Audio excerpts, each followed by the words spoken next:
Meeting for the first time in 1987, head football coach Chris Birch and defensive coordinator Matt Swinney have been working together for a decade and have known each other longer than any member of the football team has been alive. My older brother was friends with him. Coach Swinney is a year older than I am, was in school a year before I was, and so when I went down to college at Angelo State, my brother introduced us, and we weren't great friends in college, but we were buddies, and then through coaching became closer.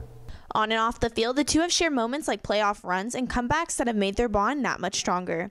In fact, Swinney believes they sometimes even feel like a married couple. I would say at the end of the day, probably so, and mainly just because we've been around each other long enough that I can finish his sentences, and he knows what I'm going to say in certain situations and know what I'm going to do. So when it comes to familiarity, yes.